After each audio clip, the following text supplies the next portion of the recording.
back to the show. Alright, so, a couple of things before. I know last time I put the opening of the show at the end of Blue Exorcist. Consider that like a one-time thing. I tried it with Bleach's episode before, and it got blocked completely, so of course I had to take it back. I took it down, cut out the opening, and then re-uploaded it. And this time I got copyrighted, but it just took away monetization. So I won't put the opening at the end of this time anymore. So let me try to fix it so the glare isn't so glaring at least. Because, I really want this to be carried over good. There was a new Pokemon Sun and Moon thing, but it was only like 49 seconds. It wasn't worth me making a reaction video to. So, let's actually move on to what is today's topic, and that is the anime review. Of course, we're going to review today's anime, and today's anime is The Seven Deadly Sins. Now, the thing about this is going to go a bit past the anime. This is going to go all the way, at least up until you get I'm going to describe all 6 characters. I will do the story up until the anime, but all 6 characters will be reviewed and in-depth analyzed. So, if you don't want to be, hear about Escorn and all about him, just skip past my character analysis and move on to my review, or the grading. Alright, so the anime, of course, starts off with the Princess of Leonis. I have to remember the story. The Princess of Leonis is going out to find the, sorry if I have to stutter a lot for this one. See, with this anime, it's like, I like it, but it's forgettable. And you'll see why. Alright, so, Princess Elizabeth of Leonis. The Holy Knights have taken over her kingdom and trying to take over the world with their holy retribution or something like that. But they believe it's for a holy cause that they're taking over every place. And the 7 deadly sins were once part of the Holy Knights until they killed the former captain. I did the air quotes too long. Alright, so they killed the former captain, and so they were banished. They all spread apart. No one knows what happened to them. So the princess goes and looks for them because she needs them to help save her kingdom from the Holy Knights.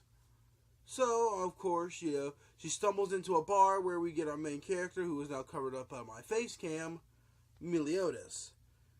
And she asks Meliodas for help, and he reveals that he is the dragon sin of wrath from the 7 deadly sins. And from that, they go out and they go in search for the other ones. Other 7 deadly sins. Diana, the snake sin of envy. Oh, it's going to be amazing. Remember them all. Bon, the fox sin of greed. King, the bear sin of sloth. Galthor, the fox sin of lust. Merlin, the boar sin of gluttony. And Escorn, the lion sin of pride. Ooh, I should pat myself on the back. I cannot believe I actually remembered all of those. Meeting various people along the way, some that they know, some that are new. Characters overall that are really enjoyable to look at and design and everything. Eventually they end up fighting a guy. I really can't remember the antagonist's name. He was super powerful, but super forgettable too, because his motives weren't predominant enough for me to really associate his name with him. What I mean is that when you associate Sosuke Aizen, you will think of the Arrancar or his godly power. Mara Uchiha, same deal. You associate him with the overall tale of the story. So far, there is a season 2 coming out, but there's only one season so far. And from that, the antagonist character is more or less forgettable. It's a downfall this show has. while there are some characters like each of the Sins and Princess Elizabeth and a few other characters here and there that are very rememberable. I don't think that's a word. That are very memorable. They stick in your mind a lot. There are also characters that are completely forgettable. There's a whole group of kids that Galthor was with before he joined back up with the Sins. Couldn't tell you what any of their names were. I knew that they used to try to play as the Seven Deadly Sins and they got their names really wrong. But that's all I really remember about them. I don't remember the antagonist. I barely remember Gilthunder. And I don't even remember his friend. I don't even remember the name of the woman who Galthor ends up with at the end of Season 1. There is a really huge downfall when it comes to how they did the characters. It seemed like some characters got character development in time, and enough that you actually got to know the characters. Some characters got some development, they got some of their backstory, but you didn't really know a lot about the character enough to remember them. And then there were some characters who were completely glossed over. They got some of the backstory shown in some screen time, like the antagonist. I feel like he should have gotten much more screen time than he truly did, and for being the ultimate power he had that only Meliodas could defeat him. Alright, now let's go into each character, each of the Seven Deadly Sins at least. I'll do a quick synopsis of it. I don't want to give away, actually I do want to give away a lot of it, because I want you to know what you're getting into, and I'm assuming you're coming to this for my opinion on it. So, given a spoiler warning now, I'm going to be spoiling all their character arcs, at least what I know of them. I know Escorn's isn't finished, and Merlin's isn't. So, without further ado, let's begin. We start off with Meliodas. He is the dragon's sin of wrath. His sin was destroying a city after the girl he loved was killed. And he is from the demon tribe. Do they ever say what Diane's sin is? I don't know. I don't ever remember if they actually say what her sin was. It was envy, so I imagine it was that she wanted a lot of things. But I don't remember what she's a giant, and she was kicked out of the giant tribe. And to her, she said Meliodas was the first person to treat her like they were the same height. I really don't remember if they ever say what her sin was. Bond's sin was he drank all of the Fountain of Youth at the forest and ended up supposedly killing it, which we find out it isn't true, that a demon burned it down, and he had to drink it to save his life. In sacrificing of his girlfriend, quote-unquote girlfriend. Next we have King, who is a fairy, who is supposed to be the fairy king until he left and let one of his fairies go onto a rampage, so his sin was sloth for not going and stopping him. What was See, I know that some of them actually did go into detail as of currently. So there might be some that we don't know the sin of. Galthor, I don't know his backstory. I know he was made by a powerful wizard and he's a doll. So he doesn't really have emotions and he's trying to find emotion.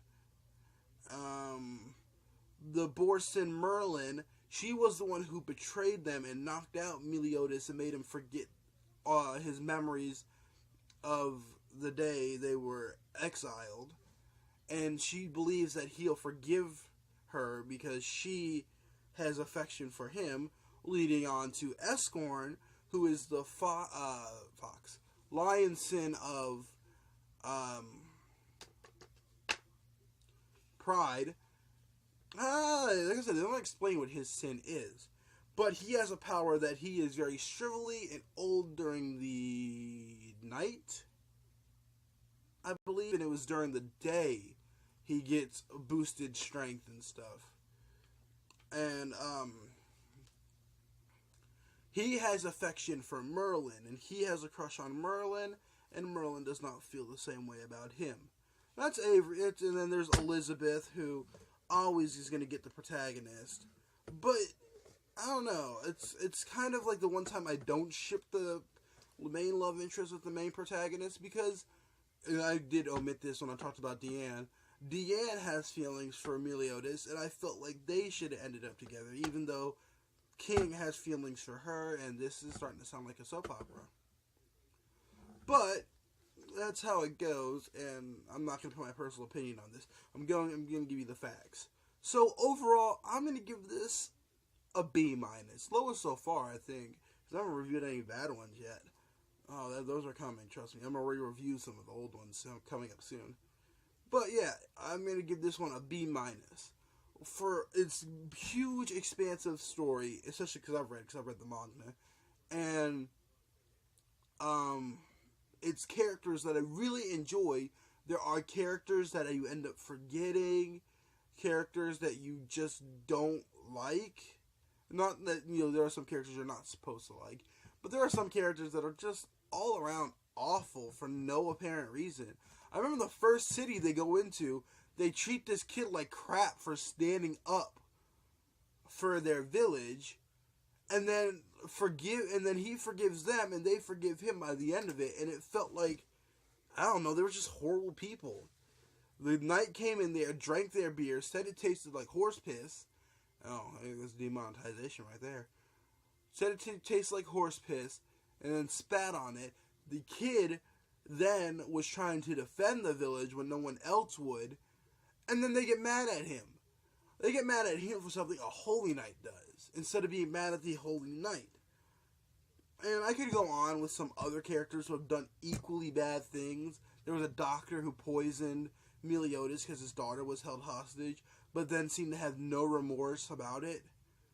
It almost seemed like he really wanted to kill him, instead of it being like, oh, he was forced against his will. It was more like there was leverage, but even after he got his daughter back, he didn't seem apologetic enough. I think he did say sorry, but it kind of seemed like they didn't hold him to it. So there weren't really many consequences with the show.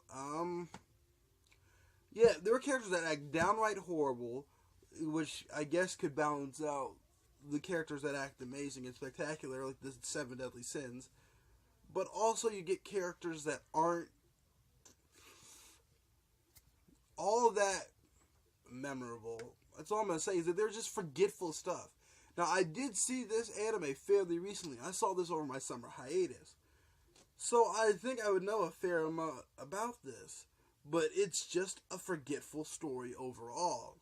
The anime is, at least. I remember the manga. I know a lot of the details that have happened recently. But anyway, guys, that is my review of it. If you like my review, again, it's a B-. Could be better, but it's also on a fairly good side of the anime. B+.